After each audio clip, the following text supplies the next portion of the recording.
All right, everybody, I am back with a brand new movie review. I just got back from seeing Ballerina from the world of John Wick, and I have a few things to say. Was this film entertaining? Yeah. Was this a worthy extension of the John Wick universe? Yeah. Did it have its own identity?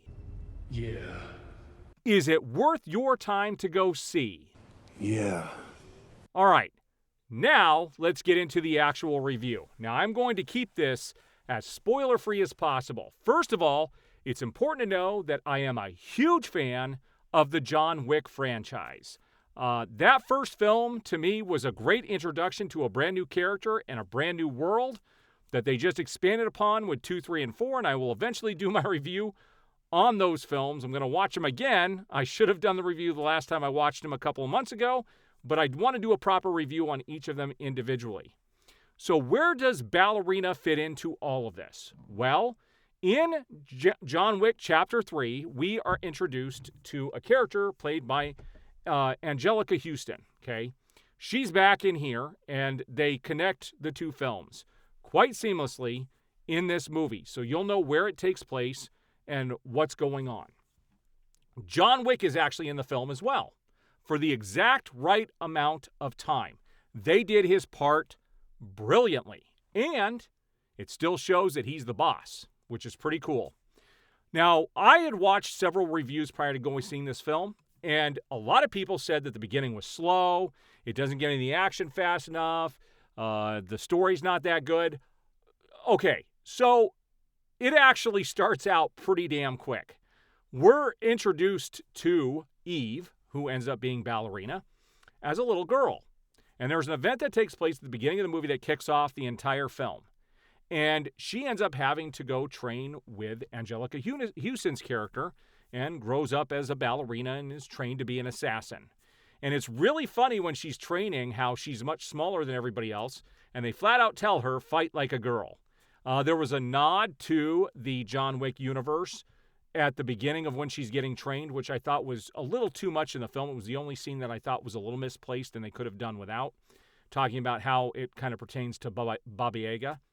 And that was the only thing that I kind of raised my eyebrow. Now, the story, everyone said the story is not that good.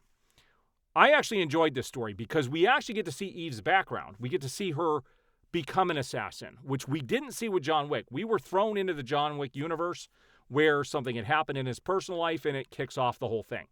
We don't just get thrown into it here. We get to see her get trained and actually go out and do her first mission. And then we get connected to what happened at the beginning of the film for the last part of the film where everything, comes together. Is this story something that's going to, break the bank and be amazing? No, it's not an amazing story, but it serves the world of John Wick and it serves the character of Eve quite well. And I'm actually excited to see where they're going to take this next. This film was highly entertaining. I went with my best friend, and I will tell you, we both walked out going, wow, that was way better than what we were expecting. And it was very interesting because in every John Wick movie, they kind of upped it with the ante, with the weapons that they would use and some of the styles. We didn't have the same director here. It's a different director, but the director did a great job. And it definitely felt like a John Wick film. Like it fits in that universe perfectly, but has its own feel, but isn't so far taken away that you can't appreciate it. It actually fits in very nicely. And it was crazy because I don't want to give away the weapons that they use. You will get a sense of that if you watch the trailer. But there are things they did in this movie that we have not seen in any of the other John Wick films. And my friend and I just both looked at each other going, man, every film, they up it a little bit. And they did in this film. And it ended up being highly entertaining. The end really was a little bit of a spectacle. And it totally felt like a John Wick film. And they did a good job with it. So the rating on this is very interesting because I want to give it a 4, but the story doesn't live up to a 4. I'd say the story lives up to a 3.5. Entertainment-wise, I'd say it was 4.5. So I'm going to, melt them together and say the movie's a 4. That's the best I can say. Would I watch this again? Yes. May I go back to the theater and see it again? Yeah. All right, guys, there you have it. If you've seen Ballerina, what did you think? I love how they're fleshing out the John Wick universe. I really enjoyed the Continental. This is more. We've got more coming with John Wick here in the future. There's a lot to look forward to if you love this character and you love this universe. We got more coming, so stay tuned. I will be reviewing it all. We will see you guys on the next review.